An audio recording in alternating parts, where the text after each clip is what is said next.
Hey, welcome to the show, everybody. This is the Three Beards broadcast brought to you by ERT Radio, ERRT Radio, courtesy of Ron.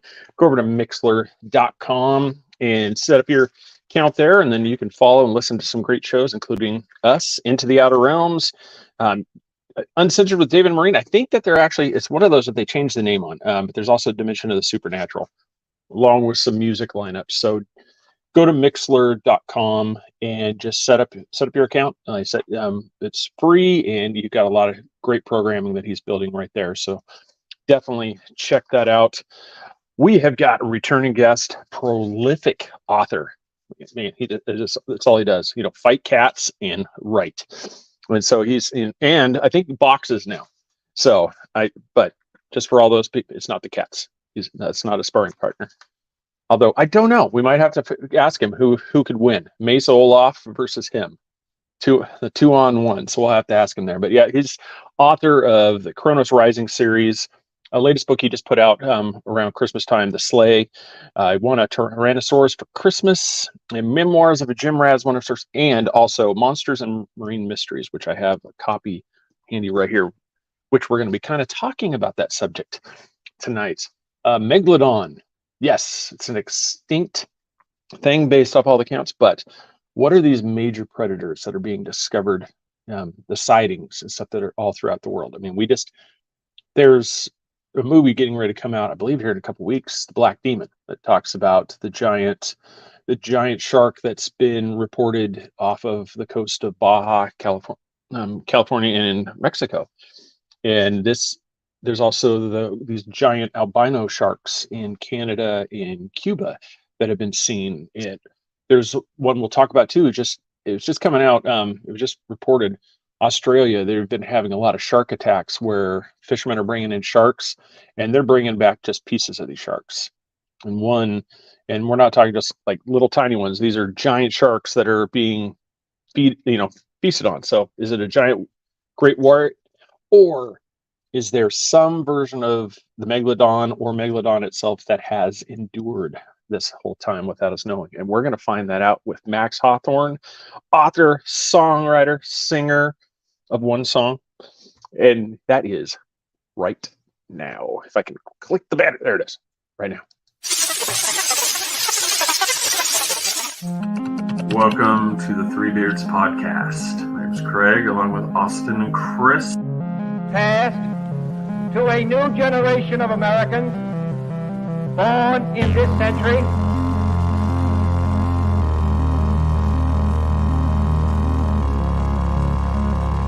Let me out. I'm afraid that is quite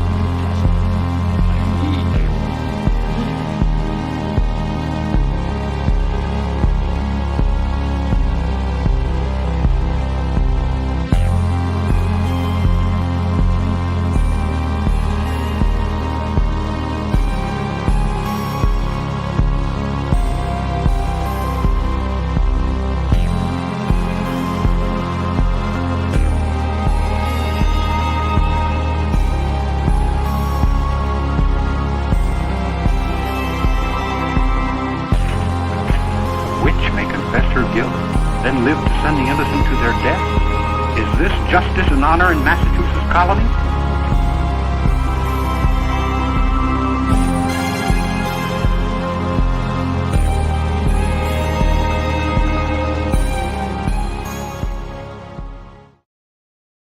All right, we are back. Chris is here. Brian's here. Brian M. Bowden he was the lone person who was able to make it to the Great Florida Bigfoot Conference. I got ditched by two guys. I apologize. Yeah, my excuse was I had to work over there. Craig The other one was took off. using the work excuse. Yeah, I had to actually work. I'm not sure what happened to this guy. It was very interesting town. And at the end, there was almost the confrontation between David Paulides and Dr. Jeff Meldrum. Now, who asked the question, just out of curiosity, that set this off? Would it happen to be the guy below me in the bottom square? No. Oh, all right. No, it wasn't me. I talked to them privately, and David is not someone you want to talk to unless he wants you to talk to him. He's a real piece of work. We'll just leave it at that. We'll just leave it at that. He's not approachable. No, he has to approach you. He doesn't care about you or you're a fan or none of that stuff. But that also could be because he was visited by someone from the State Department at the conference. Oh, really? And he's had death threats. So, you know, I understand certain aspect of it, but there was somebody who was let's say geeking over, you know, the Bigfoot craze or whatever, and asked the question at the end of the last panel, and he was pointing out how Pallades pretty much went right at Meldrum, saying like these doctors and these scientists aren't doing the DNA experiments, and I am, you know, like I'm better than you, and calling out Meldrum. And so this kid wanted to reiterate why he did it, and then Pallades back. I never said that. Did I say that? I'm like, it was on the screen like 10 minutes ago. So and then they went back and forth a bit, and I was like, "Ooh, can we get this on pay-per-view?" You know, I'm always looking at the pay angle on this one. So that's all. It was fun. Yeah, that's how we bring more money in for the shit. You know, for the thing. Definitely. All right. So I introduced him, the man, the author, the singer. Like I said, the type. He's the author of Monsters and Marine Mysteries. Excellent book. Kind of fits in perfect with what we're talking about tonight. We're going to be talking Megalodon, and let's bring him on right now. Max Hawthorne, how are you, sir? Bring him to the top. As Benny Hill would say, it is an honor and a privilege. Pleasure to meet you for the first time, Max. The pleasure's all mine. There we go. So he's been on a couple times, and for anybody that knows, I have issues. Oh, join the crowd. Yes. No, he is. I don't even know if I want to say owner. You are the companion to two gigantic Siberian, you know, forest cats. Yeah, cats that are cuddly and terrors all wrapped in one. They're just big mushes. The doors are both closed to my office, so unless Olaf comes over and like headbutts it, we should be okay. Let it go. He did make an appearance on a show I was on recently, and they had me pick him up like the hairy side of beef for the camera and whatnot. So it was pretty cool. That's kind of cool. Yeah. And welcome everybody. Just for, you know, they got the whole crew coming in here. So I just want to shout that out as generalized to welcome everybody. Bring those questions that we got coming up here, because one of the ones I wanted to really start off with, because you know we're talking Megalodon. We're going to get we'll start out here.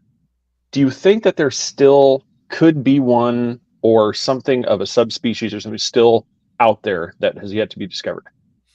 We're talking about Megalodon or the cats? Well, the cats have been discovered. Megalodon. Okay, just making sure. Because the cats are both neutered, so the odds of them breeding are pretty slim. You know. So. Hey, from Jurassic Park? What do you say? Nature finds a way. That's true. That's true. So let's see. So, given the fact that for a species to survive, you need a breeding population of, they estimate, at least 500 animals. If Megalodon was still alive, I think the odds are that we would be seeing them, especially since this was a warm water, shallow water predator/scavenger. That's number one. Number two, as my notorious Megalodon scavenger theory states, the adults were predominantly, not completely, but predominantly fed on carrion. Wow. Whale carcasses, basically, which means that you would see, and there's always dead whales out there. I mean, you know, there's no shortage of supply of them, but we would be seeing a lot of that, a lot more, which suggests then that it's something else that is either rare or something that is, I don't know, maybe has a different environment, that type of thing. And that's kind of where, you know, because if you ever type in, you know, because we know how reliable Google is, you know, it's a bastion of, you know, concrete proof. When you type it in and say Megalodon, it immediately pops out. No, it is extinct. And that's, I mean, most people are in that camp. That's why I prefaced it with, if there's some possible, like a subspecies, like something that broke off, because you got the reports of like the black demon, which some call supernatural. Other ones, you know, there's reports that it's everywhere from in the 30s to it's the size of a battleship. It's a 60, 70 foot long beast that's swallowing fishermen whole along with their boats. Or Well, he might be with his mistress. there you go. Well, the females do tend to be larger sharks.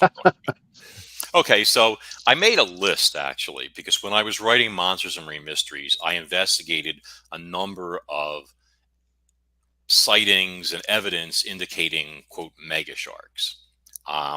Those ranged in size. I made a list of them. And there were two that came to my attention after Monsters and Marine Mysteries came out. So the first one was the Beast of Briar Island, which was evidence for that was based on a 52-foot humpback whale carcass that washed ashore in Briar Island.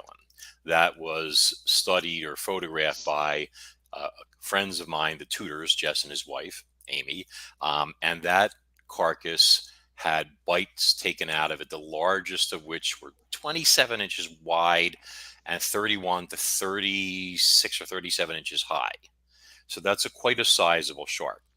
And when I do that's the size, a little bigger than Bruce from Jaws, in fact, just to put things in perspective. So when I do like my number crunching, and people see it in the book, I use like the most conservative formulas out there, because there are multiple ways you can crunch shark size based on enamel height and all sorts of other things. So going with the most conservative formula, that white shark, and it was definitely a great white, was a little over 26 feet long. So that's a very, very big great white shark. Now again, that was in 2018. Then the next one up, I'm going to go up the size ladder. This is also in the book Monsters and Marine Mysteries, is what I call the Perth Canyon Colossus. And evidence of this shark was featured in the Discovery episode.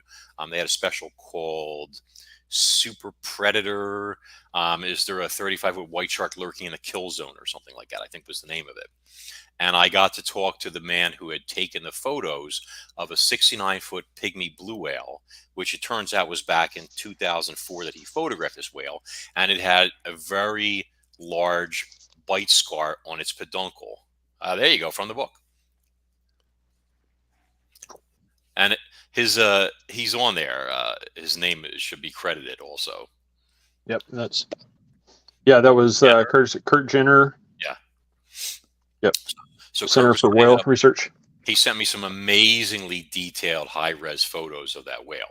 And I looked at it and I came to the conclusion that the shark that attacked that whale was very, very large. However, I concluded that based on the shape of the bite, the age, etc., that, like, how can I say this?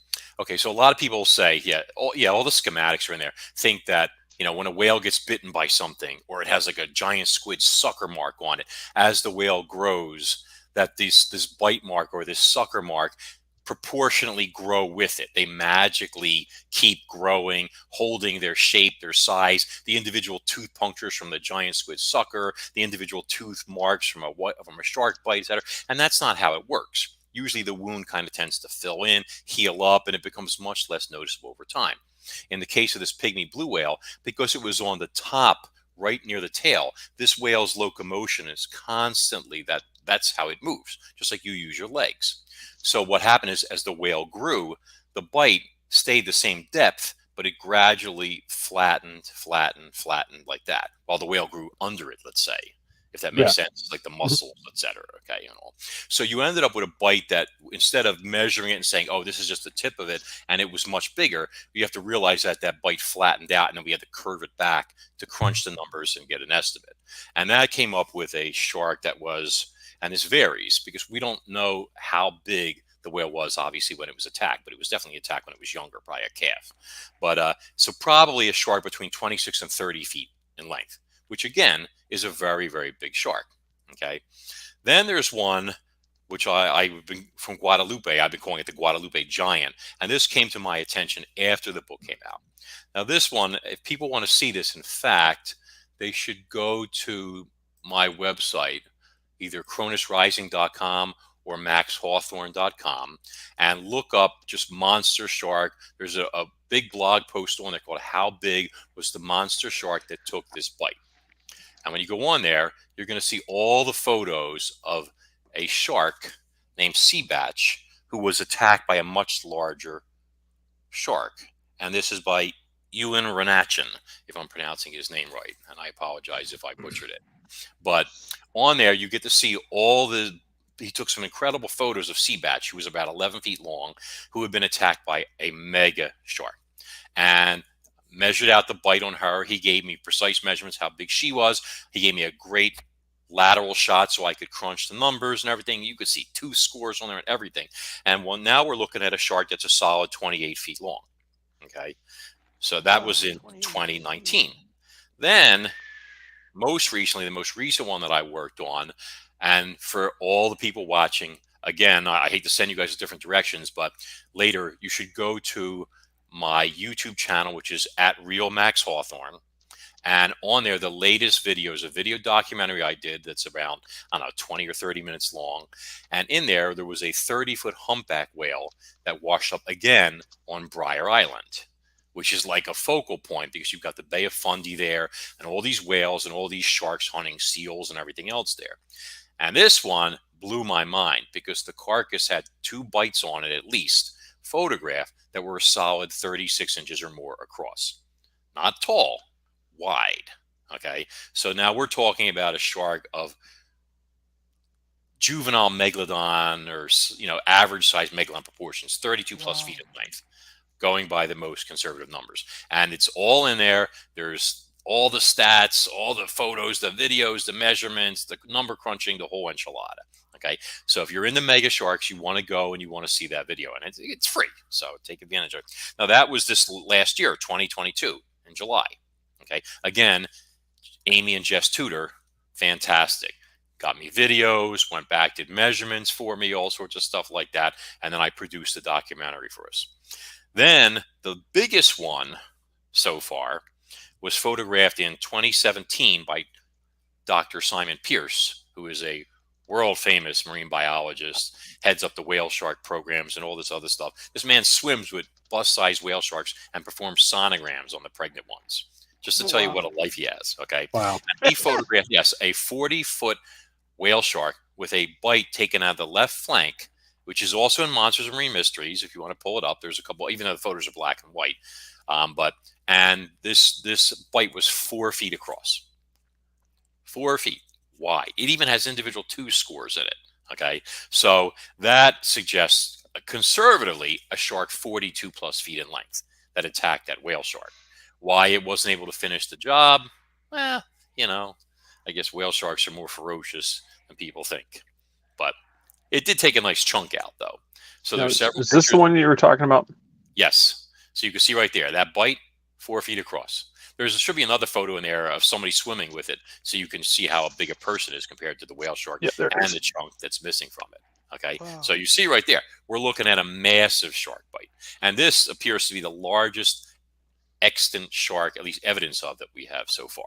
So okay? something to bite him had to be somewhere between maybe 40 to 60 feet long, or about the size of the whale shark itself, around 40, low 40s is what it looks like.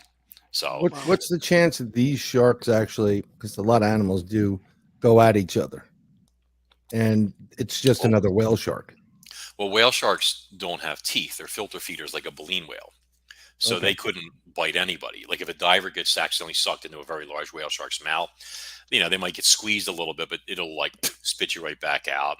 And that's the end of it. Yeah. But so there's nothing out there like it's not a macropredator shark. The largest known extant sharks, basking sharks, whale sharks, they're plankton eaters, filter feeders, that type of stuff. Right. So they don't do that basically. But and I explore this in Monsters and Marine Mysteries, where the strike that you see on that whale shark is evidence of typical great white behavior or predatory behavior, but a white shark in particular, where it comes up and it does the same thing to an elephant seal. Like if your normal great white shark gets to around 20 feet in length, like the size of deep blue, when it makes a strike on an elephant seal that could be as big as it doesn't want that return bite, that retaliatory strike. So it comes up behind the elephant seal, grabs it by the haunch, crunches down, and then breaks off before it can get bitten and lose an eye or worse. Okay. And then it waits for the elephant seal to bleed out, and then it comes back to feed. So in this case, it's crippled the elephant seal because that's how it swims. It needs its tail to swim for locomotion partially, and it bleeds to death. In the case of the whale shark, if it was able to cripple that tail, take out the caudal fin, it's dead in the water. It's going to drown, and it's a buffet. But it didn't work. And part of that is because whale sharks have a caudal keel, which you might be able to see in the photos in the book or not, but it's like an elongated ridge that runs down the length of the tail and half the body. And this caudal keel is, to what I theorize, I call it a crumple zone. And the idea being that since they're so slow, 4 miles an hour, you see that how thick that tail looks? That's that caudal keel sticking out on the side, that long, thick, fibrous ridge. See, so it's reinforcement and it's like dermal armor. So when a shark comes up, a big predator shark like a tiger or a great white, and tries to take out that tail, they crunch down on that most of the time. They get a big mouthful of just 6-inch thick skin and whatnot, and they're not able to destroy the muscles, and the whale shark swims away. Questions? Yeah, that's one of kind of, you've summed it up actually pretty good, because that was one of the questions, like, because you get these as you're doing the research, you're seeing all these cases like, here's this, and everybody, you get those people like, this is definitely prehistoric monsters that are chewing on this, and they're like, no, I mean, it could be a large shark. We don't know. I mean, that's where through your stuff. Yeah, and where it's just, we don't know if it's something like an offset, if this is an offshoot, something in the evolutionary chain where this is just one that we haven't identified yet, that there's something of this size. Well, I have oodles of fossils and other stuff sitting here that I'll show in a second. But I mean, there's two, to me, when I looked at the Galapagos giants photos, and actually I believe there's color versions of those on that Megashark video on the YouTube channel from Simon. But if you looked at one of the close-ups, you see these long, really pointy tooth scores on that bite. And when you look at a Megalodon tooth, and I'll show you. This is a real fossil, okay, and this thing is massive. I'll hold this up nice and close. Now you see how that tip is like very rounded. It's reinforced here. You see that? Mm-hmm. Versus if we had a white shark tooth, this is around a 3-inch white shark tooth.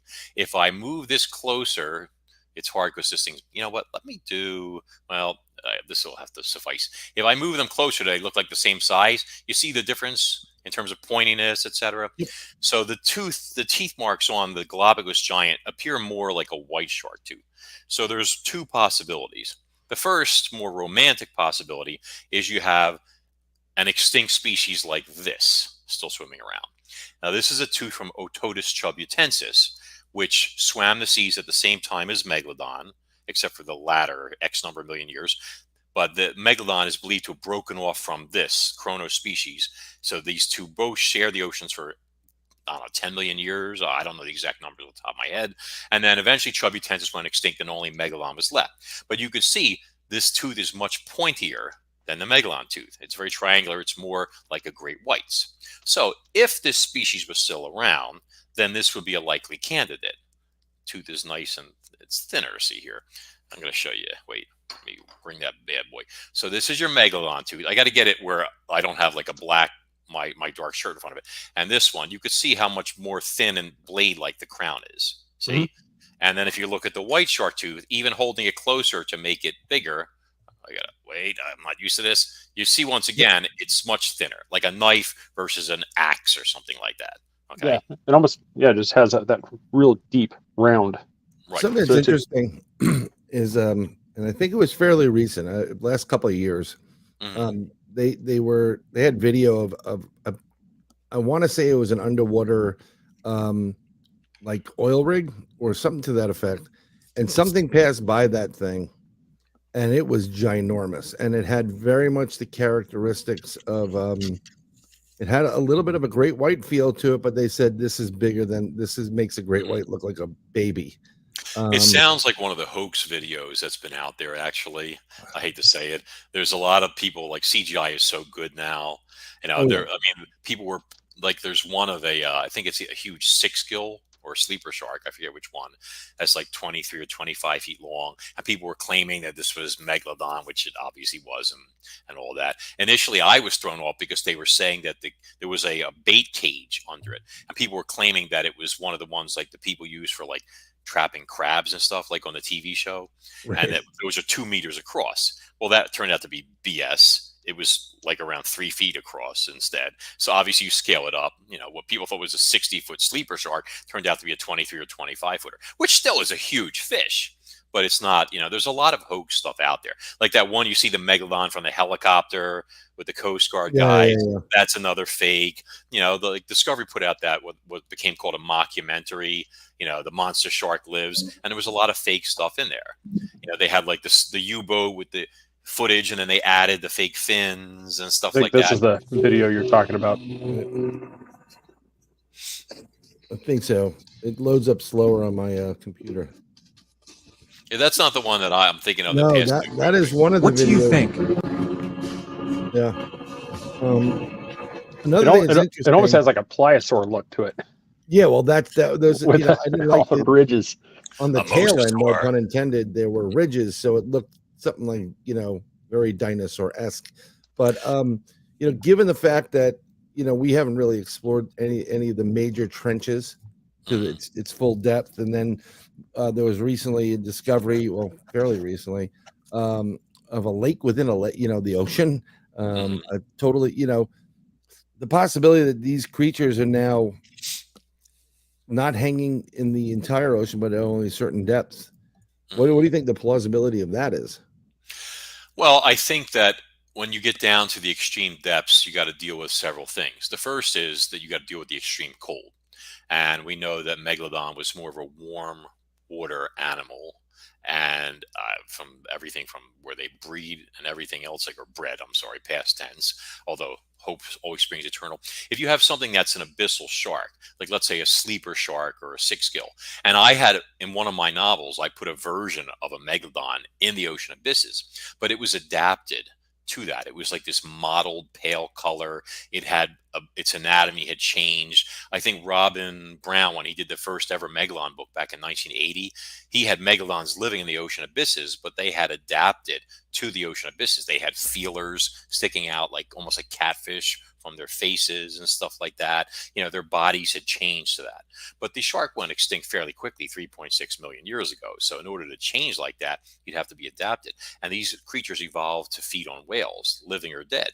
There aren't very many whales down in the abyss unless you wait for the occasional carcass to, you know, what's called whale fall, to fall down and feed on that. You know, I mean, giant squid and the much larger others, whatever other giant squids are down there, they have a food chain. They feed on other squid. They don't have other things like that to feed on, as far as we know. So, I mean, I think Discovery was right when they did that documentary I told you about with the kill zone and all that, where one of their marine biologists was saying that they believe that white sharks occasionally suffer from gigantism, which means that normally fish have what's called indeterminate growth. They grow all their lives. They reach a certain size and then they tend to stop.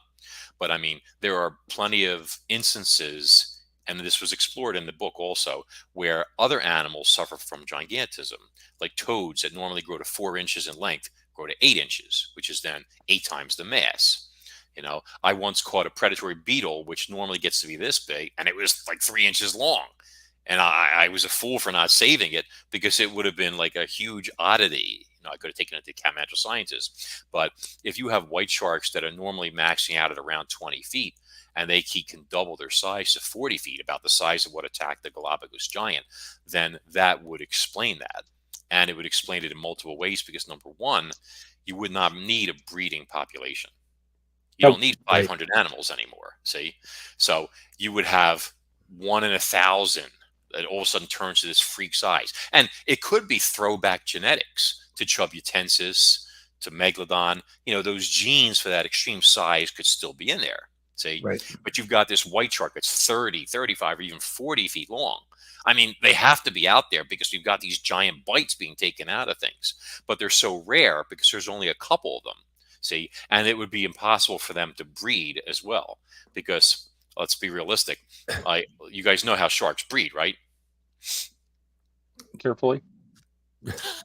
Actually, that's not true. It's very violent. You know how a male lion will grab or tiger will grab the female by the nape to Yeah. immobilize her and stuff? Well, a male white shark, for example, comes up to the female, and she's usually, if he's 15 feet, she could be 18, so maybe 20% bigger.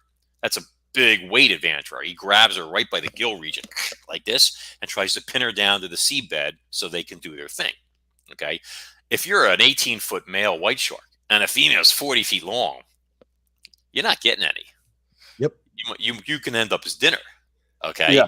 And if it was the opposite, and you're a 35-foot male white shark, and a female is even 20 feet long, she's going to take one look and run for her life because that bite would kill her. You know, that immobilizing bite. Folks, don't try that at home. Okay. Yes. Yeah. So, but you know, with gigantism, that would explain it. In fact, I was looking before the show at some of these ones and the dates. And I was looking at this like, okay, so here, like the Guadalupe giant from 2019 that was 28 feet long could be the same shark that from last year that fed on that humpback whale that is estimated at 32 feet. Could it grow in 3 years, 3-4 feet in length? And if it has gigantism, it's quite possible. Some of the other ones, like the Perth Canyon shark, could have been the same shark that attacked the whale shark off the Galapagos in 2017, because he took those pictures in 2004. And that whale had that scar for years and years prior to that. So, I mean, this animal could have had 20 years, this shark, to grow to the size enough to tackle that whale shark. And, yes, I'm sorry. Let's all remember, too, that with the release of all that radioactive water and waste from Fukushima. I swear. That's why I said this is how Godzilla starts. Yeah. Exactly how it happens. I was waiting for something. But this is the effects of this, because it's going to be warmer. They're going to love to go and swim in it. And anything being born, it may have deformities to it. So you may get a shark that's, let's say it's 20, it could be 60 feet. It could be, 80 feet. It could be 120 feet. You may get one of those, one out of every so many. So, I mean, that's pretty interesting. The problem with a mega shark, and this goes along with that Megalodon scavenger thing, is that these fish have skeletons made of cartilaginous skeletons. See? So this is like tire rubber, if you think about it, actually a little softer. I mean, there's a video on my website where, in fact, Jess Tudor found a basking shark carcass, and he takes out a pocket knife, and he goes right to one of the vertebrae, and he's able to saw through it like cheese, like tough cheese, but right through it. Much, much easier than tire rubber. But if you try that with a whale bone, you're not getting anywhere. You're going to be there all day. See? Yeah. So the problem is for the shark is if you're 10 feet long, like a mako, that skeleton works great for you because you're like a Corvette. You're cruising through the sea at 50, even 60 miles an hour, maybe. You know what I mean? But as the sharks get bigger and bigger, and we know this with white sharks, the larger they get, the slower they get. So like a really big white shark, like a 26-footer would be like 12 miles an hour maximum on a charge. Okay. You go bigger, you get slower and slower and slower. See? So when you had something like that attacked that whale shark, I believe the reason that the whale shark got away wasn't just the fact that it had that crumple zone, but that the shark attacking it wasn't that much faster than it. It came up, it took its shot, he shrugged him off, whatever, and stuff like that. And the whale shark just kept going. See? So if you're going to have a shark that's 100 feet long, which is anatomically, honestly, not possible, it would be so slow by its own mass that it would, I don't even know if it would, again, I mean, it would have to totally feed on carrion. Absolutely. But you would see it because that carrion is going to be on the surface most of the time floating there. You know what I mean? Now, Ryan had a question. He said he wanted to know, didn't they discover Megalodon nurseries recently? Actually, I even did some work on that myself. There have been Megalodon nurseries theorized for a long time in Florida and a lot of other places. There was a recent theory came out a year or two back that they said, no, those aren't nurseries. They, there was teeth from there were like, 3 inches, were just subadult megalodons and stuff like that. And, they were basing this on just one museum's collection, which didn't have any of the neonate meaning baby megalodon teeth. See, so that you can only, that's what you call sampling bias, in my opinion. You have like, oh, we're only going to study what we have in our personal collection. What about everybody else's collection? What about everything's out there? I mean, right now I could go to my display case and show you megalodon teeth, baby ones. Yes, teeny tiny ones. Okay, and these are all from like Florida and places like that where they had these nurseries. In fact, wait, I want to show you something. Give me 1 second. He's basically got a mini Smithsonian fossil collection in that office. That's great. Yeah, it's pretty cool. That's why you got to keep the cats out. They like to play. And when you got million-year-old artifacts hanging around in your office, that's not something you want a giant Siberian cat you're deciding to just knock it off a shelf. Yeah, it's not your normal yarn ball. Oh. How about your normal yarn ball? Yeah, Max has got prehistoric, ancient yarn balls for the cats to play with. So you got to be really careful. Listen, I'm dealing with like saber-tooth tigers here. The other day I was asleep. I woke up and Olaf was on my head. Now this is like a huge cat, and I opened my eyes and I'm like, I can't breathe. And everything was white and gray from all this hair. And I was like, I'm blind. I have snow blindness. What the hell? And I was like, get off me. It was like, okay, so this is one of my favorite fossils in the whole world. Okay, now this is a megalodon tooth that is found near one of those nurseries that we're talking about. Okay, and this tooth is great because first off, if you look at it, let me see if I can get close. You see all those notches in it? Can you see them? Like on the edge here? I'll zoom in there so that everybody can see it. I'm not sure if you can see it or not. Wow, but it has, let me see if I can turn it a different way. All right, let's try from this side. You see all those notches? Like right there? Yeah. Okay, so now that's feeding damage. Okay, and this tooth, when it came out while the shark was feeding, got gnawed by the shark itself as it was crunch, crunch, crunch, feeding on something. Okay, but what's great about this tooth, which is about 4 inches across, is that this is one of the smallest teeth in the jaw. See, and my guys, and I deal with some great paleontologists and shark experts, weren't able to tell me if this was a number 9 lower or a number 10. And if it was a number, meaning, the larger the number, the further you go closer to the end of the jaw, understand, to the joint, we'll call it. So the teeth get smaller and smaller and smaller. If you look at a big shark jaw, okay, the smallest teeth are tiny, okay?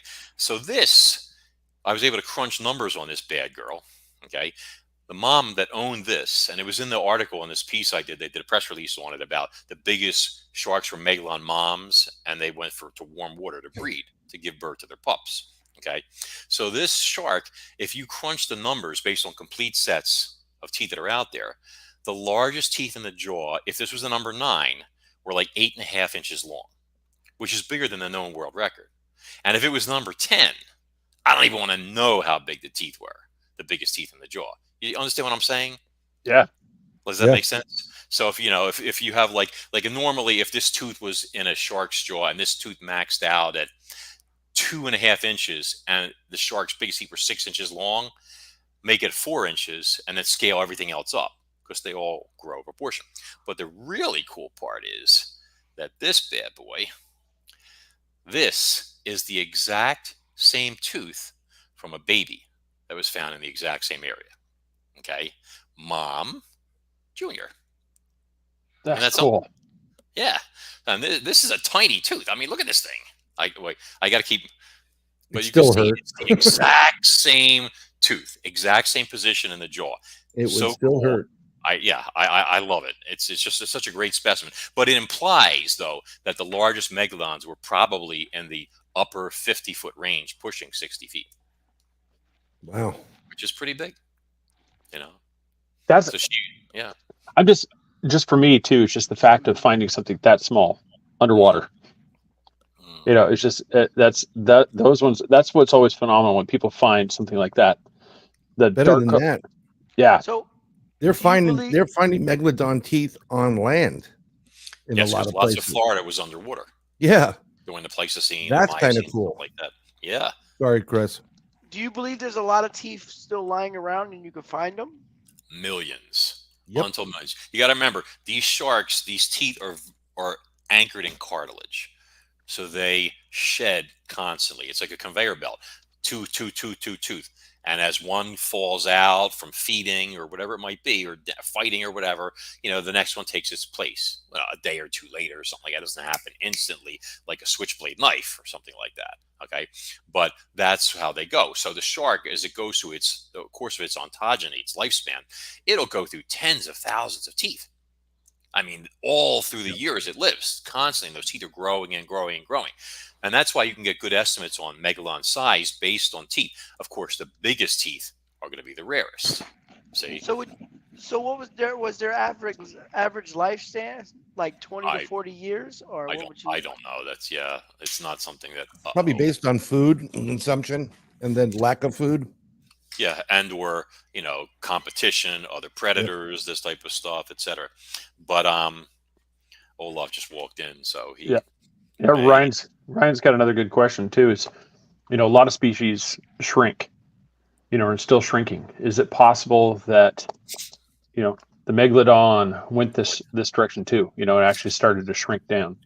Well, yeah, a lot of people thought the white shark at one point was the ancestor, that it had gotten smaller over time. Obviously, we know that's not the case. But it is my understanding that when the fossil record ends for these guys, it still included large adults. So I don't think that would be the case. And then the other one I had too is, you were talking about the gigantism, where you get some of those. Do you think that is a possible explanation for the giant albino sharks that are seen, with the reports coming from Cuba, Canada? Well, they could be albino whale sharks too. Yeah, those are a known fact.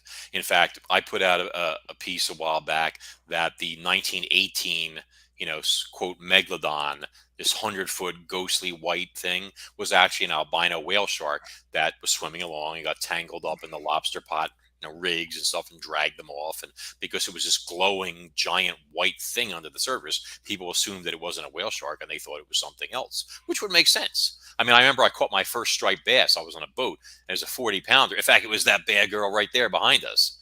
If you can see part of it. Okay. And when it came to the surface and it was like, 3 feet down, it looked much bigger. And it was like the water, the wave action. Here, hold on. I'll crank her up a little bit. You can see part of it. But anyway, but you see this stuff and it has this effect. It looks very eerie, and the image is warped by the the effects of the water and things like that. So if you saw a 50 or 60-foot white whale shark, it would, that fish was 40 pounds. When I saw it beneath the surface, I thought it was like 70 because it just looked bigger. So the same thing could easily happen to a huge whale shark or something. The optics. So, yeah, those white sharks you're talking about may actually be whale sharks, or maybe there's white sharks that are actually albinos. I've never heard of one, but it's not impossible. It That's could be crazy. one of Brian's. We're going to need a bigger boat. Yep, that's right. Then one of my favorite lines from 51st Dates too is, "Sharks, they only bite when you touch their private parts." Me too. There you go. Yes, that's that was some of the, because you get some of these reports. We've touched on it a little bit. What do you think is the possible answers, or what it could be for the demon shark sightings off the coast of Mexico? I know some of the stuff you're talking about was like made up, like submarine never existed. That was one of the things that was concocted for that documentary. Okay, so I've heard the stories about these sharks, and anything's possible. But sometimes like basking sharks are fairly dark in color. Sometimes you could be seeing a basking shark. You could be seeing one of these gigantism-based great whites. It's not impossible. Older animal, darker color, that type of thing. You see it from above. You're looking down.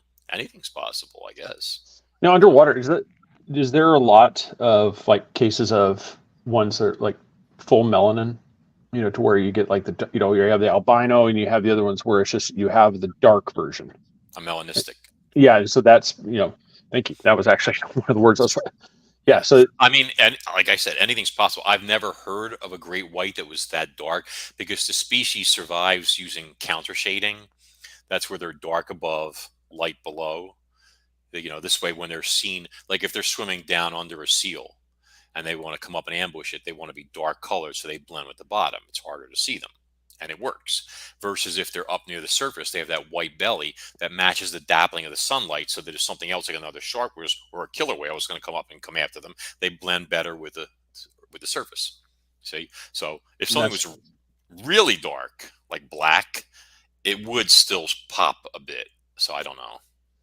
I mean, the cool fact is you just mentioned the killer whales. They don't play around. They go right after these sharks. And they are the apex predator of the ocean. The extant oceans, yeah. And there's nothing. I mean, we know now there's footage of it. They kill adult blue whales. And my understanding is it's either 25% or more of adult blue whales have scars from orcas attacking them. Yeah. That's a big number. It could be higher than that. I'd have to follow up. There were these cute looking things that everybody goes, oh, it's so cute. Like, it will kill you. Yeah. Well, remember what happened to that poor girl in SeaWorld? Oh, yeah. Yeah. And if I'm not mistaken, that orca killed 2 other people prior to that. Well, I mean, you wouldn't want to be in captivity, but there was something where they were in Alaska and there was a video and people were doing the kayaking and the blue whale came up and literally got it, brought it down. That person was never seen again. Wait, a person was taken by an orca? A person was taken. You said a blue whale. Not a blue whale, a killer whale. Oh, killer whale was there. They were kayaking in some part of Alaska. Really? And I mean, part of the things I like to do is try to debunk videos because I do investigating, paranormal and whatever. And this is as real as it's going to get. People freaking out. If you can get me that link, I'd want to see it. Oh, I'll try to find it. Yeah, I mean, they've always said there's no documented instance of orcas attacking people in the wild, and no, that's what that's the claim. I know what they say. And there's plenty of videos out there, orcas swimming under people's kayaks, beside them, swimming, coming up to swimmers, and you've never seen them bother anybody. But I have a personal theory about why they don't normally go after people, and that is that these are matriarchal animals that live in family groups. Yep. That's why Max's beard is missing. Why is my beard missing? Huh? I don't understand it. But anyway, actually, I didn't shave today. Am I looking scruffy enough? That was, the follically challenged. Follically challenged. One of the things that where animals will attack more so is when there are young there, and if they do travel in a pod and there are young there, even they'll just. Well, this is what I believe. Characteristically, killer whales teach their young. They pass on knowledge of everything from how to take down a seal that's on an ice floe, using water to push the ice floe, whatever it might be, how to kill stingrays without losing an eyeball. They have all different techniques for everything they'd want to kill. If they grab a blue whale or big finback whale, they grab them by the flukes and they pull back and they hold them there while they bludgeon them and push them underwater to suffocate them. Same way they'd kill a huge shark, grab it by the tail, immobilize it, it would suffocate. It's over. Okay. But in this case, I believe that their ancestors were around and they saw the great whales getting slaughtered by human beings in sailing ships, then in factory ships, etc. They saw that, and they know how hard it is to kill a blue whale, and they've seen us blowing them to hell and slaughtering them, butchering them, etc. and stuff. And so they realize they're dealing with a dangerous species. So don't poke the bear, so to speak, Right. So, I mean, human beings aren't exactly tasty enough or large enough to make a good meal anyway, so it would not be worth the repercussions. In my opinion. Yeah, and Steve asked a question too. It's they've been trying to do this, and it's like apparently nobody's seen the documentary Jurassic Park. But he wants to know: is DNA to be taken from the tooth to clone? Are you trying to make his book real? We don't need Kronos Rising being a real life event. I mean, Max might love it. He'd be like, "Hey, I wrote it all right here. Here's your handbook, how to survive. Like Listen, from the I book. did have an enormous Megalodon actually in Kronos Rising named Ursula. She was quite impressive, and I made her as scientifically accurate as possible, but a little big. I think she's like 84 feet long or something like that. A real chunk, as they say. But I mean, fossils like that won't have DNA in them because the bone or the calcium has been replaced by minerals. So, like, here's another real megalodon tooth. This bad girl is 6.3 inches. And what's really cool about it is it's one of the ones from the upper jaw here on an angle like that. And which means that, once again, the biggest tooth in this jaw was probably about 7.5 inches when I guesstimate. Okay. So this was the same area where that other tooth was found, and the baby tooth, etc. So you had these gigantic megalodon moms going there to give birth and eat and all this other good stuff. But anyway, I digress. But yeah, I don't think I'll tell you, you guys, everybody watching, definitely go to the YouTube channel. I know this sounds like promotions, but you're going to want to see this at Real Max Hawthorne. And you'll see like this yard wide bite that was taken out of this humpback whale. Somebody, before it made landfall, took 2 samples off of this dead whale. One sample they cut out, and these are like rectangular chunks where on the bite edge. Okay. It's a long thing. You're going to have to go way Oh down. yeah, no. I was just showing people. Here's a video. Thank you. But it's actually pretty cool because you see like a shark attack. Okay, so right there, hold that. Okay, so on the left side, you see that what looks like a parallelogram, like about a third over. Okay, so first of all, the big giant oval thing is this bite. That's 3 feet across, easily 3 feet. Okay, on the left side, that chunk right there, somebody cut this chunk out while this was at sea. And I believe this was done because there were tooth impressions there, because you can see the ragged tooth marks at the bottom left of the bite. Okay, so they maybe wanted to use that to measure how big the shark was. And then they took out this giant section in the center of the bite. You see that big shaded rectangle it's missing? Now, that was a little more confusing. And I thought, well, maybe the shark's gums rub and they were looking to see if there was DNA there. Maybe. Or maybe there were tooth gouges. I don't know. But somebody obviously cut out samples of this before the carcass, made landfall, as I said. And they had some reason to do it. They specifically targeted the bite. Black helicopters. Yeah, but that's a big-ass bite right there. That's the bite mark. Government within a government. I'm telling you, they're hiding secrets. No, I think they said the tutor said that they think it was like some sort of like research, like a marine research group or something like that. Someone had a school project. No, I think so that was what we thought was a bite, but then I realized it was actually like 3 or 4 bites put together. Thank God, because that was like 54 inches wide or something like that, and that was not a bite, a single bite. That was more like a 20-foot great white feeding, which is not small. Nope. Oh yeah, look at that rotted carcass, fresh carcass. Oh look, there's its vaginal slit on the right. If you've never seen a whale's vaginal slit, now you have. And if you go zoom in closer, or hit play. I don't know, just zoom in closer. Can you full screen that? Okay, so under the vaginal slit, you see that starfish looking thing? Yeah, right there. That's the whale's butthole. So if you've never seen a whale's butthole, I feel like we were just set up. This is like the thing. It's like, hey, check this out, and you're like, "What? Oh, come on! I just got pumped." I'm treating you guys, and it's actually I actually say it in the video. And if you've never seen a whale's butthole before, now you have. Congratulations. But anyway, it's a pretty cool documentary. Definitely worth it. I mean, I'll tell anybody who's watching this show, if you're into mega sharks and you want to see, read, etc., actual evidence, you need 3 things. The first is you need to go to my website and look up, first off, that article, that blog post, how big was the monster shark that took this bite. That's on maxhawthorne.com, just like my name, or kronosrising.com, your choice. Number 2, these are free. You got to go on the video. See, we were just talking about at Real Max Hawthorne on YouTube. Watch that whole video. It's going to be very compelling. And third, if it's in your budget, get a copy of Monsters and Marine Mysteries off Amazon or Barnes & Noble, and that will cover all these other mega sharks that we talked about. And all the evidence, I mean, there's tons of other stuff in there, honestly. A swimming Bigfoot, squid attack big enough to eat whales, a giant octopus. I mean, all sorts of stuff like that. It's great. It's a cool book. I enjoyed writing it. Not my usual fare, mind you, but I prefer more like novels. I think I'm going to butcher this, but yeah, Ryan also said the demon shark of the Sea of Cortez sounds a lot like is it?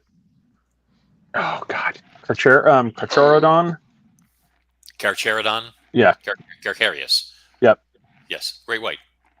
And so that was one. It kind of leads because that was one of the I teased it in the beginning too, and I was going to show this. It's these reports that are coming out of Eastern Australia right now, where it looks like what they're calling a mega predator. They're also calling it, is it possible prehistoric? Of course, you got to do clicks, but they're showing. I've got one. It's like a close up here, and I'll try to bring this up on the screen too. Let me bring that one up here too. So I want to show this picture. This one that came from there. Oh gosh! I gotta find the picture here. Come on, where's the picture? Oh, okay. There it is. Got to figure out where. Great radio. Yeah, so they're showing the head of a mako shark. It's not a mako. That one. But I know what you're talking about. I've seen the other one you're talking about. Yeah, that's just been fed on by like whatever regular sharks. You can see there's multiple bites there. 1, 2, 3, something like that. Chomp, chomp, chomp, chomp. A lot of these poor sharks, they're on rod and reel or on a long line. Yep. And they're helpless. Like that's what that mako you're talking about, which is the one a lot of people. It was a big mako, but it was just a victim because it couldn't get away or it was dying or dead already on the long line. Yeah, they're just showing like all these sharks, like just massive ones. Like you can see this kid, he's standing right next to it, and it looks like it's easily like 1.5 feet, almost 2 feet. Yeah, that's the big head of the mako right there. Everybody thought it was a great white, but it's not. It was a very large mako. But you see the heavy line coming out of its mouth and throat, and it was, I believe, stuck on a long line or whatever. They put out these miles of baits onto these big, we'll call them bobbers, these floats, and then they're baited, and then fish come up and they get hooked, and then they die. Do you think it was probably because one of the things I thought it could be orca, giant squid, what are the predators? Do you think there's a good chance? Right. Is that a common thing for orca to attack stuff like that are being reeled in? Orcas do prey on mako sharks. So, I mean, I've known, not personally, but I've known instances of orcas that have cherry picked like fish off long liners that will steal them. The people wanted to shoot them and stuff. Sometimes they have, I've heard. They will take a fish off of your rod and reel, like in Alaska, where I'm going to be going in a couple months. You have orcas, and they may steal your salmon right off of you. Imagine if you had like a giant, beautiful chrome king salmon, perfect for my wall, and it was almost to the boat, and then 6 tons of killer whale comes up and just snatches it right in front of you, maybe leaves you the head, and you're like, see Max over there smacking it with an oar. I'm jumping and I give him a people's elbow, like this one's for the rock, boom, and whatever. Yeah, that's it. How he went out. He was there last we saw, an orca took him. Yeah, we're gonna miss him. That's gotta suck to pay. It's gotta suck to pay for a fishing tour, and you get it right to the boat, and it's like, you're like, oh, you. Yep.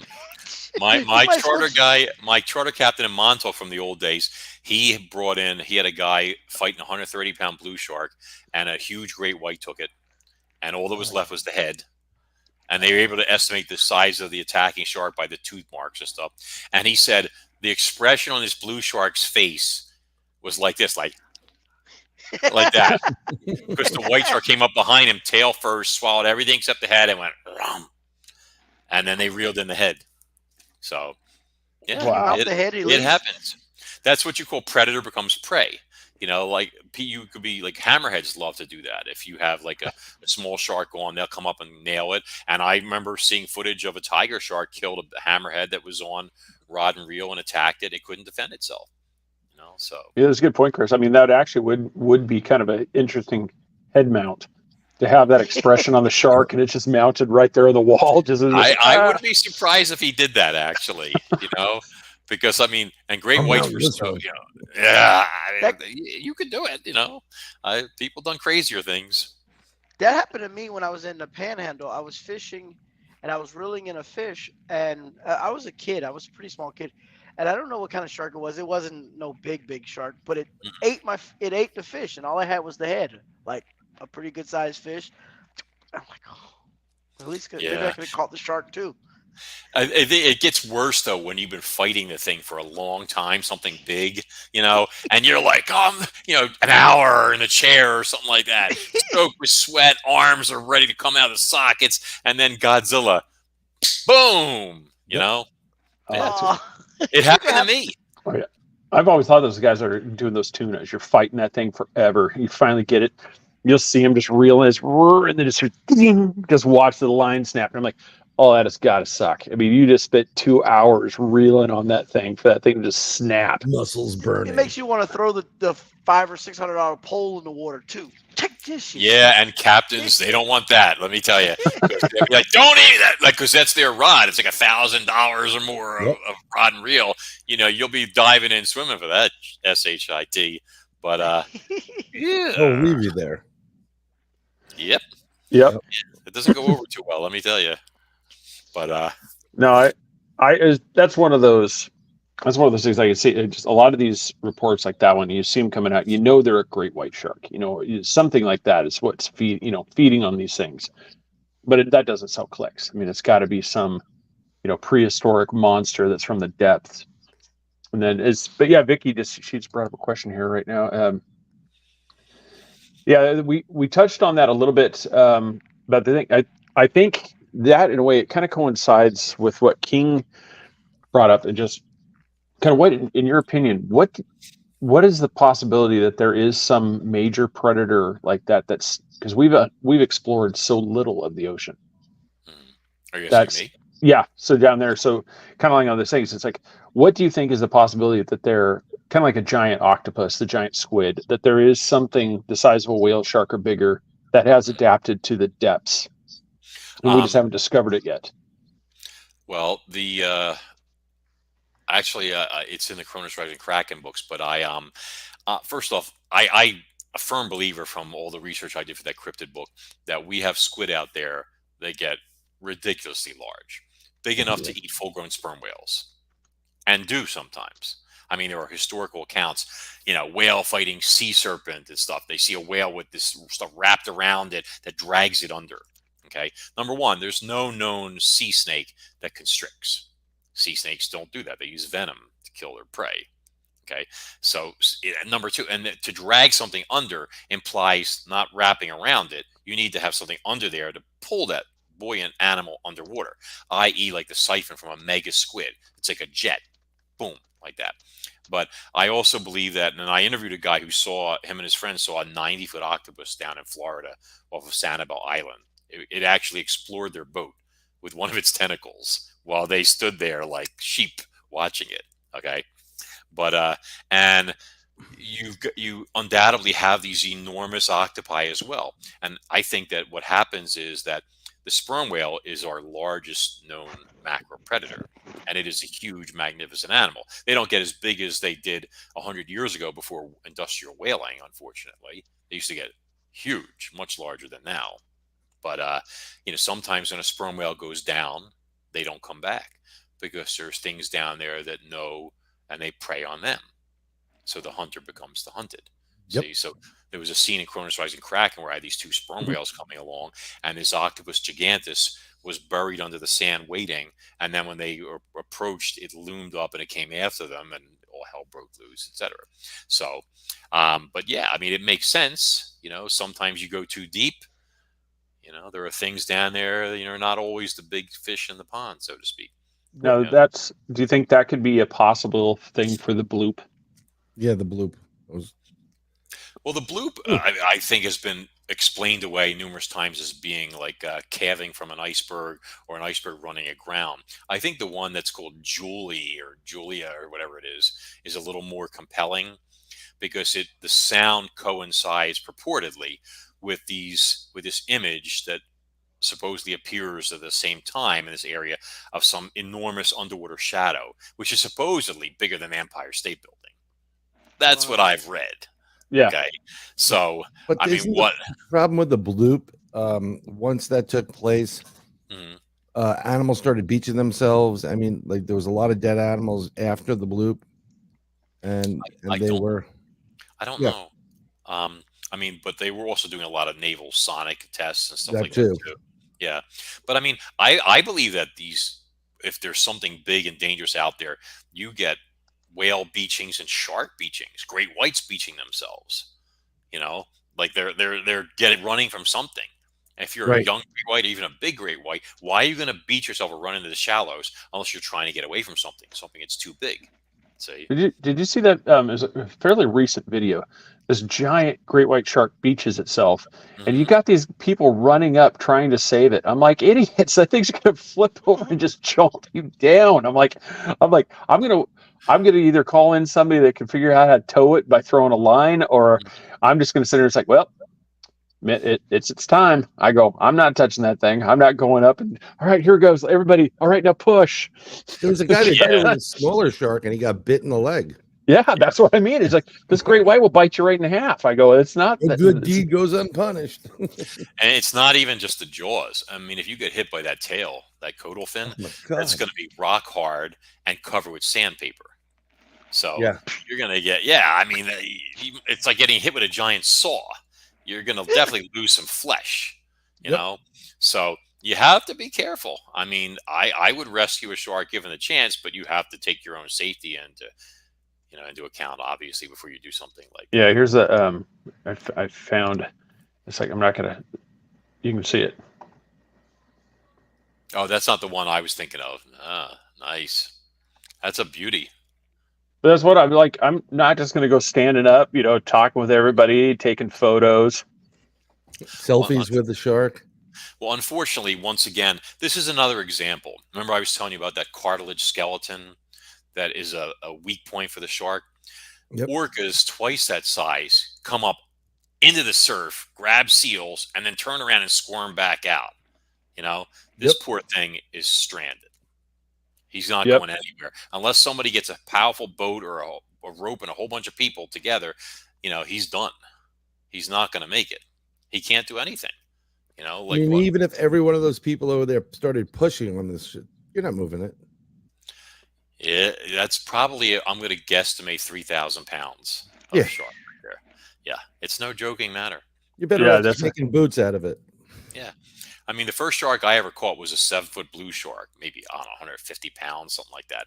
And the captain had it against the side of the boat as we were taking the hook out. He goes, hey, you want to touch it? I'm like, sure. Me, I'm a guy, I'm an idiot. We'll do, this is why men don't live as long as women. And so I put my hand on its flank, and I'll tell you, now this is just a 7-foot shark. It felt like stone with a thin layer of tire rubber on it and sandpaper on top of that. Wow. That's what it feels like, which makes you appreciate an orca's bite force even more because they rip these things apart. But it was like the muscles were so powerful, so hard, like me in my prime. You know what I'm saying? Oh yeah. Thank God my little girl's not out there doing the eye roll. She's like, ugh. He's talking about the glory days again. 15-year-old eye roll. That's yes. Video. 14. It's even worse. I've got I biggest one I've got. It was a monster. I mean, I thought I was going to lose my life. It was about the size of this piece of paper. It was a bonnet head. It was about that long. Bonnet head. It was about 14 inches long. Everybody was excited to see it, but I was like, so I always just played it up as like, man, I fought that thing. It beached itself, and I thought it was going to die. And everybody was like, oh my god. And I'm like, yeah, it was the first shark I ever caught. And yeah, I think the head was like 3 inches across. Never caught a shark. Did some. My daughters wanted to do fishing when we went to the Jersey Shore to visit my aunt, and that lasted for 5 minutes. And it cost me like $100 for the license, which I didn't need for that part. But the last time I actually went fishing was in Connecticut, and all day long fishing. And I finally catch something. My buddy goes, "Come on, let's go." And cuts my line. I'm like, "What the hell you cut my line for?" He goes, "You caught a water moccasin," and he wasn't happy. So that was my last catch. Oof! Thank God it wasn't a shark. It's nice that you had a friend that was willing to cut the line for you. Yeah, you know what? That was good. And then summer camp up in Connecticut, They made me the fishing counselor. That was a pathetic thing. And this one kid who was just a he couldn't catch a cold if he was wanted. He threw the line in. I cast it for him. And this is in the camp pond. And he catches something. And I'm like, whoa, this thing's fighting. And he's like, it's really strong. So I'm start pulling and we start reeling it in. And then next thing you know, you start seeing it's kind of break the surface. You see these big front white teeth. He's got a connection problem. And I'm like, and that thing climbed on the dock, was like, which one of you did this? You know, had kids running everywhere. And So you guys didn't take the hook out of its mouth? I wasn't going down there. That's 60 pounds of fun right there. I had a bull terrier. I know what it's like. Did you say 60 pounds? A water moccasin? No, a beaver. Oh. We lost part of what you were saying. I caught a water moccasin, and then summer camp, this kid that was there couldn't catch a cold, caught a beaver that was in the lake. Just when you cut out and you say like 60 pounds, I'm like, dude, we're borderline like the Congo snake.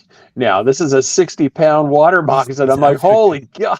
It wasn't just me though. By the way, Vicky, I was like, holy God, that's a big snake. That's a really big snake. That's a big moccasin. If he bites you, you're dead on sight. Yeah, I'm like, now your friend was really awesome for cutting that line. I would have been like, you caught that thing. I'm like, nope. Line, but yeah. So Vicky had asked a question if orcas hunt in packs or pods. Yes. And they usually do. It varies. I mean, there have been instances where a mother killer whale with her calf killed a great white shark to teach the calf how to do it, for example. So it was just her and the calf. There's these two notorious bull orcas they call port and starboard because their fins lean to opposite sides. And the pair of them, they just function as a tag team. They hunt and kill great whites constantly just for the livers and stuff. So but it varies. Really? I mean, they can hunt individually, but they can usually hunt in packs or pods, as it's called. Wolf packs. It's fat. I mean, just when I was doing research for the show too, it was one of those things. It's just come across some videos. I mean, just the orcas, just the strategy they use against great whites and everything else. I mean, it's impressive, just the skill they have at hunting. I mean, it's impressive to watch. I mean, it's almost scary. It's like you said, this is one of those things where everybody's like, oh, it's a beautiful animal. I mean, I would be worried, if all of a sudden you're out there in a little kayak and you see a pod of orcas just come floating up. I'd be like, oh God. I need a bigger boat. You'd be hoping that they're the subspecies that eat salmon and not marine mammals and stuff like that. I mean, on the extreme side, you have the orcas killing these sharks, but you also on the not as size wise, you also have dolphins that go after these things. I think they even go after orcas. Well, dolphins. I mean, orcas are dolphins. They're the largest member of the dolphin family. I stole Ava's mug. Look at this. I'm sure I'll be paying for that later. But Lilo and Stitch mug. But I mean, dolphins can be a-holes. Oh yeah. But orcas can be worse. I mean, because they eat dolphins and they eat false killer whales, which are predators in their own right. But it's just a size and strength, and they're highly intelligent animals. Orcas. I mean, they really are. Their brains are enormous. That would be everybody knows dolphins are smart. I'm sorry. No, I think that would be a great book, Assholes of the Sea. I'd buy that. I'm like, what are you reading? Monsters and Marine Mysteries companion thing, Assholes of the Sea. Assholes of the Sea. Don't tempt me. Yeah. That would be great. Come on. I have so many projects piled up right now. You're opening up to a total different audience. But then I'm going to get all these people. Thank you. I appreciate that. I know. A couple days ago, the seal had jumped up on the front of this woman's boat, and there was 3 to 5 killer whales. I've seen some of those videos too, where they just all of a sudden just comes launching out, and you're like, "What?" You see the people freaking out, and then all of a sudden, you see the predator just come out of the water after it, and it's just like it. You can just see the look on their face, like, "Hey man, can I chill with your boat for a little bit?" I would feel so bad for them. I wouldn't shush them back into the water or anything like that, or whatever, scoot them. Just come up and just pat their head and just like It's okay. It's okay. Yeah, This is a they good look so one. terrified. They're like, and you would be too if 6 or 8 tons with teeth was after your ass. You Yeah. know? Oh my I mean, God. like, forget it. It would have been But, better if you said and it smoked 3 cigarettes on the way back to shore. the poor thing's got a beer. He's like, I need it. Oh God. You got the fisherman there. It's like, you want it? And just, yeah, thank you. You owe him money or something, son? And the whales are pissed. I saw one. yeah. He was looking at the photographer or the guy with the camera. He like, ooh, you gonna get it for this one, buddy? Whale's You like, know? I got you. Mhm. Oh man. Go get your kayak. Yeah. We love kayakers. Yeah. We'll see you in a few. I Oh got my you. God. Well, we got to let this man get back to the cats. One's already beating down the door there. But yeah, Yeah, my baby cats jumped all over the computer desk. I was hoping to see your cat. That's like one of them's the size of 3 of mine. I don't together. know. I don't think he's here. I mean, he came in and he must have been like, oh, he's doing that freaking stupid show thing or something like that, where he never talks to me and doesn't, he'll walk in and we have like these toys, like this stick. What do they weigh? 20-ish, 20 and 20? change. Yeah. So Yeah, they just seem giant because they're so poofy. yeah. Gotcha. Because They're one of half my fur. friends had he has like his girlfriend had it really is a cat that you're not supposed to have, but it's Like the I prep serval it- ones. It's like, it looks like a leopard and it's a pet and it's on a Yeah. It's like a serval breed. Like they do. Oh, they're hideously expensive. Oh, thought about she it, was but- loaded. She was like, Yeah. I don't know, like, Yeah. I mean, you're talking like $15,000 for a cat. you need a special license to have it. This thing is not a joke. It's a Yeah. I don't like cats that much. $15,000 for a cat. Oh, these First are thing mean-looking I'm getting- cats. I mean, you're basically you've got a mountain lion. Yeah. I mean, For pet. the Siberians are great. They're big, they're fluffy, they're friendly, they're playful, they're smart. I mean, they fetch. They'll come in and bring a toy and drop it at your feet and be like, "Come on, play with me, Mo." This type of stuff. And That's kind of cool. Yeah, I've been ambushed by them 1,000 times, especially Mace. Like he'll sneak up on you, lie in wait. You're walking by, carrying like a tray of food, a drink, and juggling shit. And he'll come up behind you, bam, right in the back of the leg. Everything goes flying. He walks away chuckling. It's good stuff. Yeah. You got to get eyes in the back of your head. Yep. Yeah, I couldn't like that with that cat. I couldn't with that hissing. I've seen those videos of that cat, and it's just like you're like, oh, yeah, that's not a pet you want to have. Yeah, That's one. That is the one that people are gonna like. Whatever happened to Craig? Oh, his cat ate him. Yeah, they're not friendly looking. That's $15,000. That's a $15,000 worth of nope, is what that is. Siberians, listen, our cats were like $1,300 each as kittens. Oh yeah, they're beautiful cats though. I mean, they're awesome. I love the eyes. It's kind of ice blue color, aren't they? The eyes. Yeah, Sinatra stuff. Yeah, that's cool. Except they're better singers than I am. I can't believe you brought up he's a singer. I know. In the shower. Yeah, it's it's one song. One song. That's why it was just one of those. It's like when the shark bites. Yeah, I never do stuff like that because I'm like, oh, copyright infringement, this type of stuff and everything. But yeah, I did this song. I wrote a parody of Jingle Bells called Jingle Bells, the Mafia version. Yep.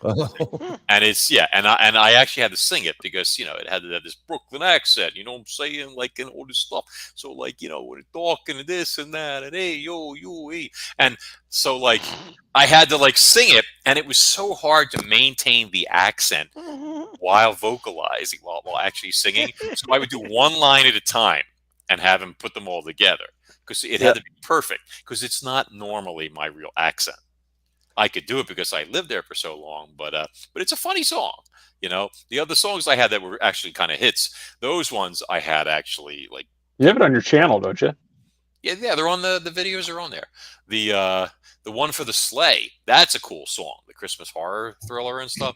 The sleigh song, Lopter Rising, is it's good. So when that becomes a movie, that's going to play in the credits towards the end. So or the post credit scene. Yeah, yeah, I found it. Yeah, it's right. It's right there. There's the ad. There's also, by the way, there is Mace ambushing me. If you want to show the cat, one of the cats, There was So a there's- Siberian Forest attack. Oh God, this is. Go ahead. Go ahead. You can play a minute of it or a few seconds if you want. There. That way people could see the ambush of the cat. I know he's waiting for me. I know he's getting ready to come out. So I watch. Wow. See, I pulled back. He tried to get me like a bear and everything. You hear me laugh and go, "Oh, good one," this type of stuff and all. But he was very embarrassed. Hey, yo, fellas, get in. God. We got something to do. Yeah, so this is what. So if everybody wants to watch it, like I said, we could zoom in here. Joe and Lou are drunk. The sweat is out of sight. What fun it is to drive and sing a Cuban song tonight. So there you go. Jingle bells, my trunk smells. No lights all the way. So there you go. There it is. So, everybody. I've never been so embarrassed. We're doing our job. All right. So Supernatural Survivor with Max Hawthorne. We've already subscribed. So should you. Yeah. So that's So I got that in there. So definitely go to like you said, maxhawthorne.com or kronosrising.com. It takes you to the same location. Well, that's not the YouTube channel. The YouTube channel is at real Max Hawthorne. Yep. Yeah. And that's. Let me show it. Let me show it up here again, so that way people can see it here. Yep. So the tag is. Drunk. Yep. Is out of sight.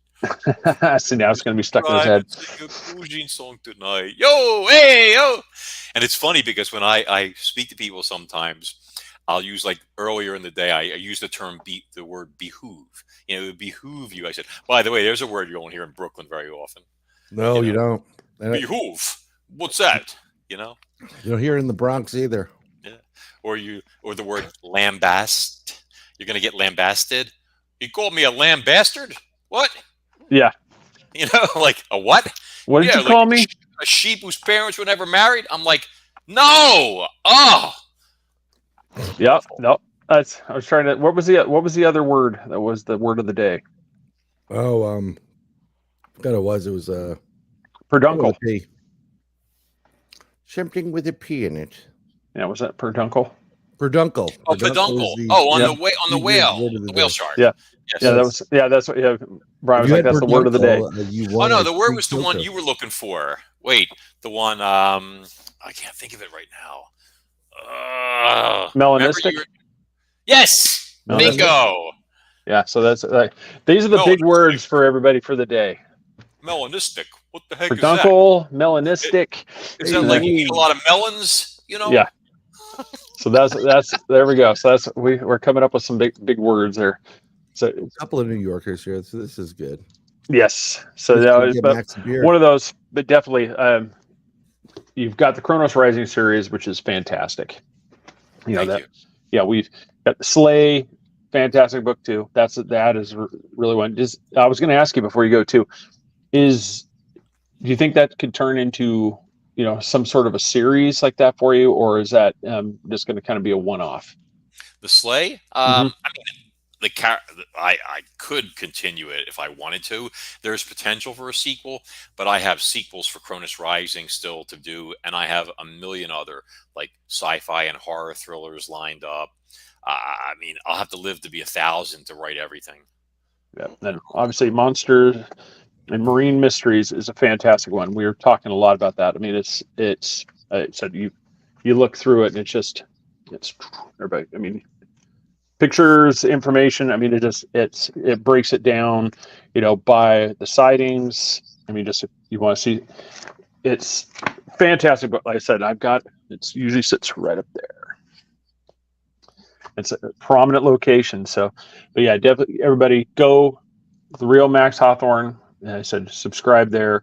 While you're at it, if you feel so inclined, if you still feel so inclined, you can go and you can subscribe to us. I mean, what am I saying?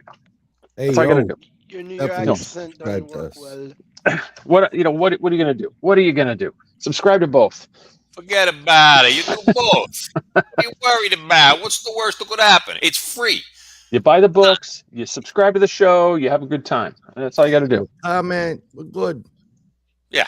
It's not like these guys are coming to your house, Don't be bots. Unless you got a beard. If you got a beard. But no, definitely. Thank you, sir. That was really good. That was one. Everybody appreciate all the questions too. That was a lot of fun. But yeah, definitely go Thank Amazon. you It's real easy to do. You go there. You just go click, buy all, and they all get sent to your house. That's all you got to. Then Max will, if you, I bet you probably if you bought every single book that he has on there, you might be able to get a Christmas card from him. You might be able to send a thing saying it's like, hey, can I get a personalized Christmas card because I just bought one of every one of your books. You might be able to sweet talk him.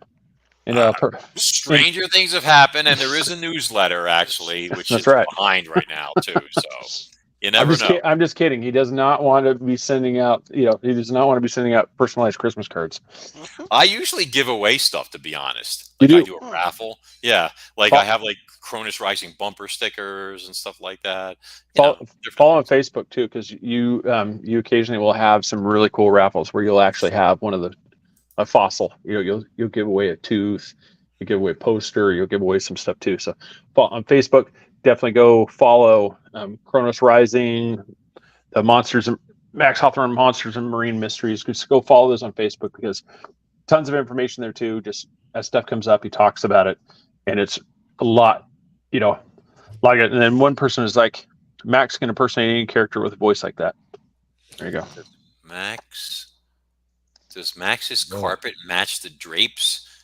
Wow, that's getting a little personal.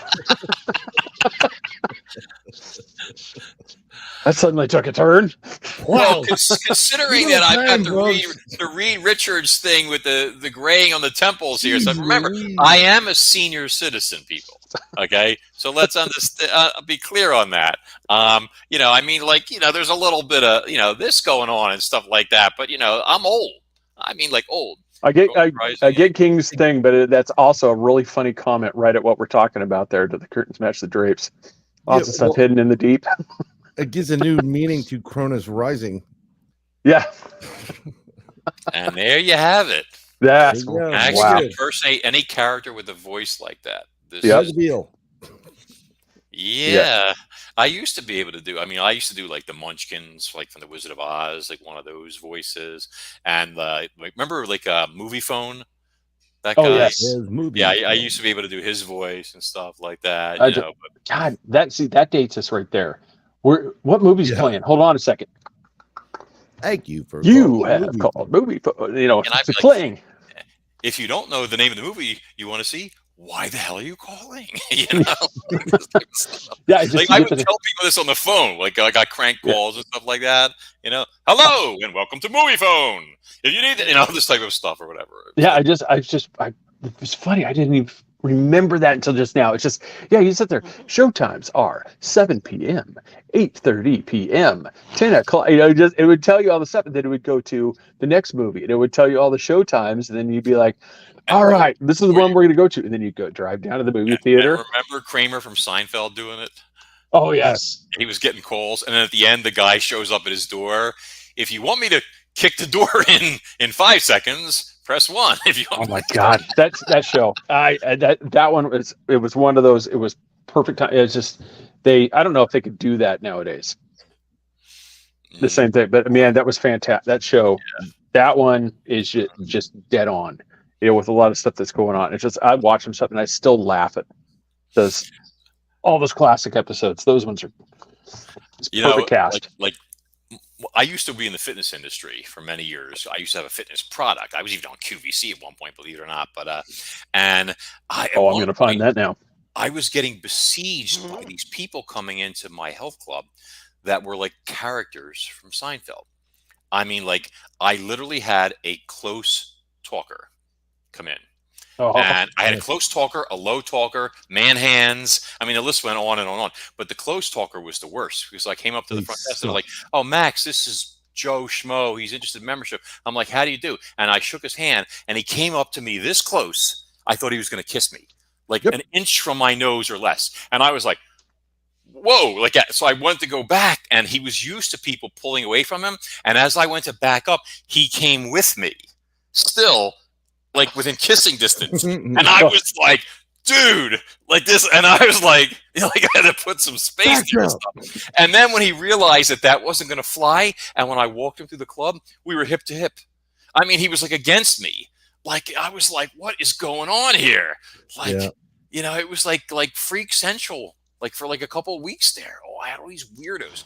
I had a phone call from the the Jerky Boys at one point. Called my club. Remember them? Oh yeah, guys. Yeah, and they were like, "Hello, for $10,000, can you tell us the name, the original King Kong? I mean, the year the original King Kong came out. If you can, you win $10,000." And me, being the freaking sci-fi nerd I was like, King Kong, RKO Pictures, 1933, directed by, starring Bruce Cabot, Robert Armstrong, Fay Ray. I was whole spiel, and the guy stopped. I stopped, and it was like dead silence. And he goes, "That's bullshit," and hung up on me. So, Jerky Boys, if you ever see this, you owe me $10,000, Mo. That's right. Yeah, you get one of those. Those you 10,000. Oh, that's fantastic. Plus interest. Yeah, hell yeah. You boys are good back in the day. I gotta be honest. Yeah, you can't do a lot of the stuff that you could do it has back caller then. ID. Yeah, you got with the caller ID and all this stuff. You can't. There's just some of these jokes and stuff you just can't do anymore. Just because people it's like you don't fall. So I don't know, but there's some of those ones they were great. But all right, get out of here. Go get some coffee. I'm gonna go get some sleep. I gotta get at 6 o'clock to take the little one to school. Yeah, same here, sir. Thank you so much. I really appreciate it. Yeah, thanks again, everybody. Go buy those books. Thanks, everybody. All right, sir. Bye, doctor. All right, so this show brought to you by ERT Radio. Go ERRT Radio. Go to Mixler.com. M.A. Allen. First off, hey, thank you so much for all the stars tonight, man. I really appreciate that. That helps. It helps support us and get things. Nicole, hey, just right there at the end, hello, welcome to watching the show there. Vicky, appreciate all the comments. King, same thing. The comments, Ron, M.A. Allen, Ryan, Tremblay, man, really appreciate those comments. That really, really, add to the show too. Emily, thanks for dropping in. I'm going to miss some people. Mark, Laura, Laura was in here. I believe was Laura Chastity was here. Steve was here. He had some great things. I'm not. Yep. April was here. I don't think Joanne was here around the corner. Yeah. So I said, if I missed anybody, I apologize, but thank you for watching. Yes. That's one of those things. We had a really, really good group of questions and stuff. Charles was here too. Appreciate it. But yeah, everybody just like, share, subscribe. We're rebroadcast. And comment 11 p.m. Because that would help too. When you comment, it helps. Yes. Yeah, especially for anybody that comes in. Don't be hesitant. If you think of something, comment afterwards, on the video, the replay, because that really helps the algorithm when you comment after the live, because that shows that it still has traction. So so definitely do that, but make sure you go set that account up at Mixler.com, listen to the music, do stuff. Just so we get some beard oil for that man, because he's got an itchy beard down there. Beard oil? Yeah. We should get Galaxy Gas to promote this program. I would. Yes. Wouldn't that be awesome if somebody could actually come up with a branding for that? That would be cool. I'm not kidding. There you go. It's flavored whipped cream. That happens to be vanilla cake.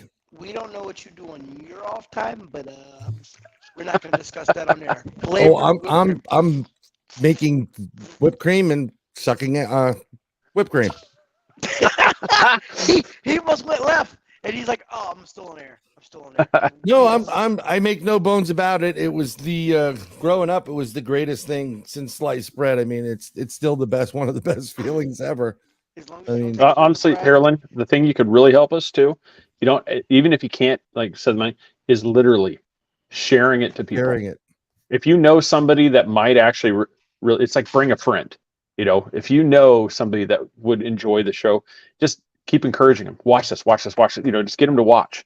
I said that helps us. I mean, eyeballs on the show help. Yeah. 9 out of 10 doctors approve. As long Three as you don't Beards take your favorite podcast. whipped cream to the brass ring, we're okay. And I'll that bring it. that 10th doctor is somebody who can't grow a beard and is just bitter, and that's why they don't like our show. I got raspberry too. Oh, where do you buy it? I bought it on Amazon. I was going to say, please don't tell me adult store. Please don't tell me adult Now, store. there's a ton of adult stores heading up towards the villages in Florida, which is Uh, really uh, got my loofah. That's a weird spot. Talk about sharks. Dun, oh dun, my dun, God, dun. that's a whole nother show. I mean, we could have a whole thing on that, but I mean, for anybody, just when you see golf carts with a bunch of ribbons, those aren't service medals. That's telling you what they're into. Yeah. Yeah, they all have. It's up. color coded for who you like, who you want to like, who you like want to be with. watchers, a newbie. There's some, Yeah. and these people are nuts. Yeah, it's definitely yeah. You go there, it's like you want to. You almost still want to wear, even though it's not the C-19 era anymore. You still want to wear a mask and gloves and not touch anything because you're just worried about where everybody else's hands have been. Don't go into the Walmart there. Although the Walmart in Ocala, it smelled like urine. I thought I was in New York City subway again. It's the whole place. So we're not going to be sponsored by the Villages. No, or Walmart. That was just Villages. like I don't miss this smell friendliest whatsoever. hometown. But yeah, hang around for a minute when we get off air. Yeah. Okay. Nope. So all right. Work. Well, here, like I said, everybody, thank you for watching. Next week we have got Jessica Jones on. We're cryptid huntress. We're going to be talking just generalized cryptid creature talk. We might even get these two to do the whole look at this target again and what do you see. So, so we might be get to try and watch me fail again on be like two targets ahead on my calls. And so yeah, well, we'll see if I can pull that off again. So, but yeah, definitely we'll see everybody next week. Thanks everybody for watching. Good night.